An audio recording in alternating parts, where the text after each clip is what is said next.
Ma'am, I'm Parva. Parva. Okay. Hi, Parva. How are you? I'm fine. How are you? I'm good too. Thank you so much. Parva, what are you going to do today? I'm going for storytelling, Oh, wonderful. Please go ahead. and it's been in Hindi.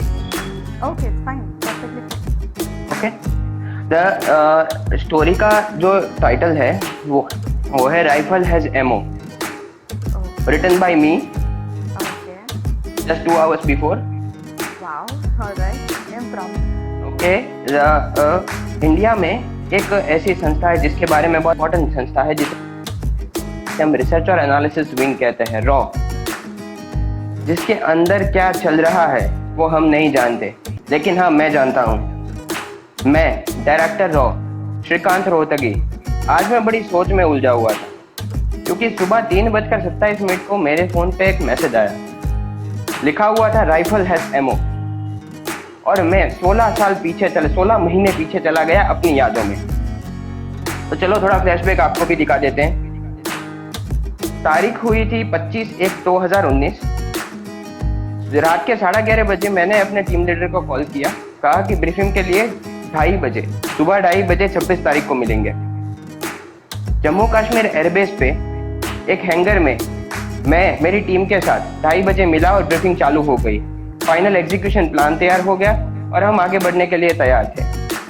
और मेरी team थी जो raw की सबसे चुनिंदा team थी, 3 साल पहले बनाई गई थी। वो टीम थी शार्क।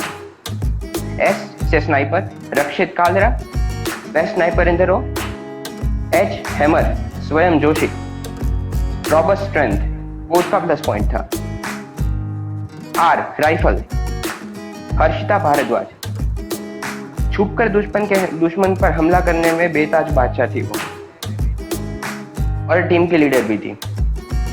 और लास्ट में था के ताई, अंगद रामनाथन, सबसे तेज एजेंट आज तक का। उसके बाद हमने ब्रीफिंग लिया, फाइनल सब कुछ तय हो गया। उन्होंने अपने ammos, magazines, guns, pistols, knives, hand grenade, smoke grenade सब ले लिया बैकपैक में। वो सब कैरी करके निकलने वाले थे। मीटिंग का टाइम 2:30 बजे था और एग्जीक्यूशन का टाइम 5:50 था मॉर्निंग। हम कॉफ़ी पी रहे थे और मैंने ब्रीफिंग दिया था तो मैंने पोस्ट किया, मैंने कहा गाइस चीयर्स, आप मेरी, और लगता है कि आप ये मिशन भी बहुत सक्सेसफुली कंप्लीट करते हैं। आपने 3 साल में 14 मिशन सक्सेसफुली कंप्लीट किए हुए हैं ऑलरेडी, लेकिन पिछला 1 साल आपके लिए बहुत ज़्यादा ही कठिन था। तो मुझे लगता है कि उसकी वजह थी आपका अपना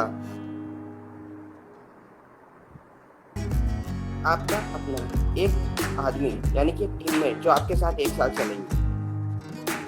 और जब मैं ये सेंटेंस खत्म ही कर रहा था कि एयरबेस पे रॉयल एनफील्ड 650 के फायरिंग की आवाज़ आई और हर्षिता के मुंह से अचानक से निकल गया कार्तिकेय।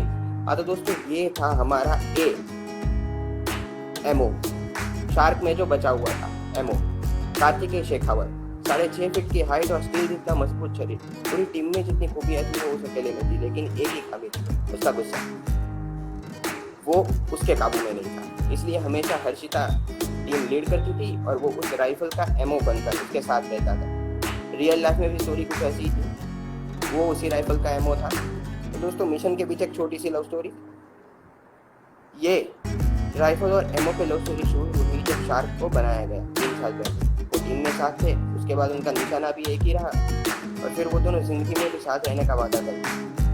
14th मिशन के बाद उनकी शादी थी और ये कोई छोटी मोटी लव स्टोरी नहीं थी, बहुत ही फेमस लव स्टोरी थी रॉकी। और वो लोग ये भी जानते थे कि शादी के बाद वो लोग स्विट्जरलैंड जाने वाले थे। लेकिन 14th मिशन के बाद जो हुआ किसी को पता नहीं। एमओ गायब हो गया, कहीं दिखाई नहीं दिया। या मर गया या जिंदा है किसी को नहीं पता था। और आज 1 साल बाद वो सामने खड़ा था। फ्रेंड्स ने तो बड़ी अच्छे से वेलकम किया, लेकिन हर्षिता कुछ बोल नहीं पाई, गले लग गई 5 मिनट तक। और मुझे ही गला साफ कर उसे बताना पड़ा, मैडम मिशन पर है, इमोशन पे कंट्रोल कीजिए। तो फिर हम हर्षिता ने उन्हें ब्रीफिंग दिया, तैयार किया और वो लोग निकल गए। समय हो चुका था। टारगेट 2 किलोमीटर दूर था और टारगेट था जिहाद का आतंकवादी commander in chief Maulana Irshad Ali bag, जो 5:50 को अपनी चौल में अपने टेरेस पर नमाज पढ़ने आता था। वो लोग फारूक अली चौल पहुंच गए। फारूक अली चौल पहुंचे तब स्नाइपर के आंख ने गड़बड़ी तराश ली। उनको कहा गया था कि आप वहाँ सिविलियंस रहते हैं, लेकिन उल्टा था। 75 से 80 हथियारों से लैस फिदाइन वहाँ पर उनका ही वेट कर रहे थे। अब क्या मिशन तो करना ही था, पूरा तो होना ही चाहिए। पोजीशन ले ली गई और हमला बोल दिया गया। बहुत फायरिंग हुई, 20 मिनट तक कंटिन्यूस फायरिंग चली, चोटें लगी और आखिरकार एक नतीजे पर पहुंचे कि उस मौलाना को जिंदा ले जाना था, जो अब पॉसिबल नहीं था। तब उसे मार दिया गया और काम स्नाइपर ने पूरा किया। एक गोली से उसका सिर धड़ से अलग करना था, लेकिन उसकी गोली काफी मजबूत थी तो उसका सिर ही फोड़ दिया। मिशन खत्म हुआ, तय हुआ कि हम वापस जा रहे हैं और अब भागना था, क्योंकि 10-15 और जिंदा थे और वो कुछ भी कर सकते थे। भागे, लेकिन वापस सिर्फ 3 पहुंचे, यानी कि 4 पहुंची तो करीब वापस, लेकिन आधी। एस स्नाइपर, एच से हैमर और लास्ट में काई, ये 3 वापस पहुंचे। मुझ तक खबर पहुंची और मैं डूब गया। मैं अपनी चेयर पर बैठ गया।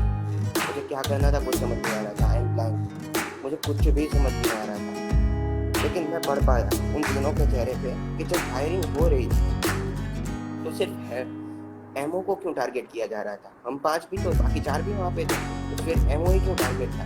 और टेंशन में मेरे मुँह से गलती से निकल गया, वो कोई एमओ नहीं है, वो मेरा बेटा है। और वो कोई कार्तिकेय शेखावत भी नहीं है, वो है आर्यन रोहतगी, जिसके पीछे ये 75 पड़े थे। अब जाकर 16 साल बाद जब ये मैसेज आया तब पता चला कि राइफल है एमओ। और मैंने जब देखा उसके बाद मुझे लगा कि चलो क्रॉस वेरिफिकेशन करते हैं। तो मैंने लोकेशन चेक की, लोकेशन स्विट्जरलैंड थी। मैंने फ़ोन बंद किया और अपनी ऑफिस में चला। Thank you. Thank you so much for such a substantial and surprising story. I'm really happy that you have this talent in you. Keep writing wonderful stories, so you keep bringing more imagination to people. I'm really happy that you are touching that chord. वो chord पे आप stories लिख रहे हैं जो कोई जानता भी नहीं है। एटलीस्ट इससे मुझे काफ़ी सारी चीज़ें, मेरी इमेजिनेशन बहुत वाइड हुई। Thank you so much for that पर्व। Keep writing and keep story telling everywhere. Thank you so much. Thank you very much.